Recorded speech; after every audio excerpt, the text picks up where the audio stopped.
99% लोकांना माहीत नाही 23 मार्चला शहीद दिवस का पाळला जातो. 23 मार्च 1931 लाहोर जेल, मध्यरात्र. भगतसिंग, राजगुरू आणि सुखदेव या तिघांना फाशीची शिक्षा ठोठावली गेली होती. पण इथेच आहे ती गोष्ट जी आजही अनेकांना माहीत नाही.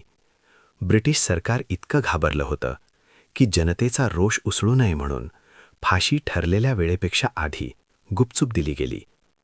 त्या शेवटच्या क्षणी त्यांनी भीक मागितली नाही, माफी मागितली नाही, फक्त एकमेकांना मिठी मारली. फाशीच्या जागेकडे जाताना त्यांच्या चेहऱ्यावर भीती नव्हती, होता फक्त ज्वालासारखा निर्धार. डोळ्यावर पट्टी नको असं त्यांनी स्पष्ट सांगितलं. आणि मग हसत हसत फाशीच्या दोरीला चुंबन दिलं. त्याचवेळी घुमले ते शब्द, इन्कलाब जिंदाबाद, साम्राज्यवाद मुर्दाबाद.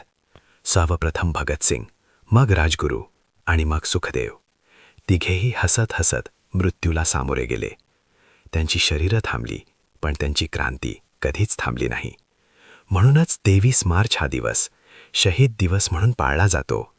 हा दिवस आहे भगतसिंग, राजगुरू आणि सुखदेव यांच्या अमर बलिदानाला सलाम करण्याचा. 23 मार्च शहीद दिवस. अमर शहीदांना विनम्र अभिवादन. जय हिंद. लाईक, शेअर, कमेंट करा. इन्कलाब जिंदाबाद अशा प्रेरणादायी खऱ्या कथा पाहण्यासाठी फॉलो करा.